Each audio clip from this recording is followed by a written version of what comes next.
Sunda itu ada peninggalan lebih tua daripada segalanya adalah ibu kota Sunda kecil. Adanya di Singaraja. Dan kalau kita datang ke kantor bupatinya, itu jelas batasan ibu kota Sunda kecil itu kelihatan sekali. Dan itu dibuktikan dengan gambar yang jelas sekali di kantor bupati gitu. Jadi ibu kota Sunda teh geus aya tah di Singaraja namina gitu. Jadi ini bukan cocokologi, ini sejarah gitu. Dan sejarah itu dibuktikan dengan bukti otentik yang nyata bisa kita saksikan saat ini.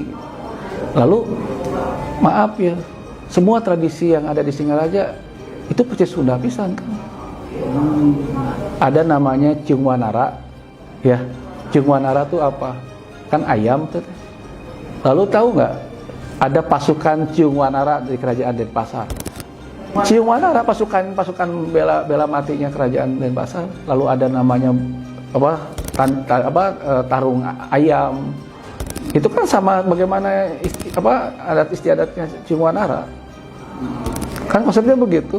Bagaimana mengadu ayam itu kan tradisinya Ciungwanara. Bagaimana ayam itu diadu agar menjadi raja kan Ciungwanara itu semua. Dan itu di Bali dilakukan sampai sekarang sampai detik ini tajen bahasa-bahasanya gitu.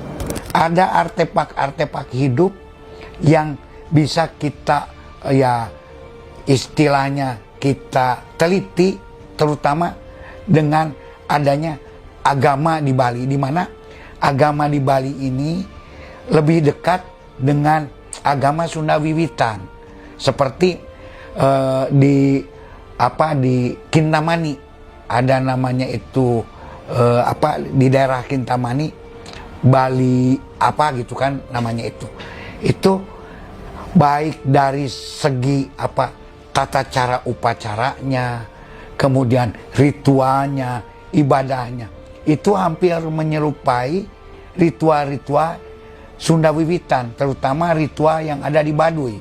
Misalkan ketika berdoa juga dalam keadaan hening, kemudian di dalam ketika kematiannya juga tidak dibakar, tetapi dikubur, dan juga pakaiannya juga putih.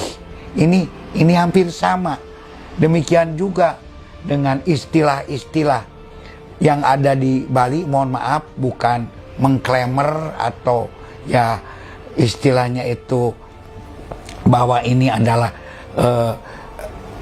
serba misalkan ada di Sunda, memang seperti misalkan contoh-contoh saja, contoh-contoh upacara galungan hampir sama dengan galunggung. Kuningan itu juga ada di daerah Sunda. Kemudian untuk sesajen dinamakan kebantenan, dan juga di Bali Gea kalau nggak salah itu juga dikata ada istilahnya itu sudah mengenal Tritangtu di Buana yang disebut Tritirta Karana kalau nggak salah, mohon maaf, mohon dibetulkan. Ini satu pikiran, satu perkataan, satu perbuatan. Dan Tritangtu di Buana pun juga ini kan merupakan salah satu ajaran warisan yang ada di Tatar Sunda.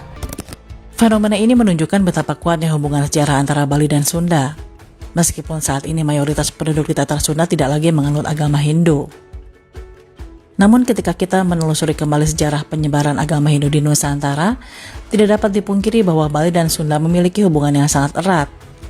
Meskipun saat ini masyarakat Sunda lebih banyak menganut agama Islam, hubungan historis ini tetap menjadi bagian tidak terpisahkan dari perjalanan panjang agama Hindu di Indonesia. Fakta ini bukan hanya memperkaya sejarah Bali, tetapi juga memperkuat narasi kebudayaan dan spiritualitas yang melintasi batas geografis Bali dan Sunda. Meskipun terpisah oleh waktu dan jarak, memiliki ikatan sejarah yang mendalam, yang hingga kini masih dihormati dan dijaga oleh masyarakat kedua wilayah tersebut. Jadi akang jangan lupa follow, subscribe ke akun Angelic Paulina untuk tahu wisata seputar dan budaya Indonesia. Hatur nuhun atas nonton, dadah.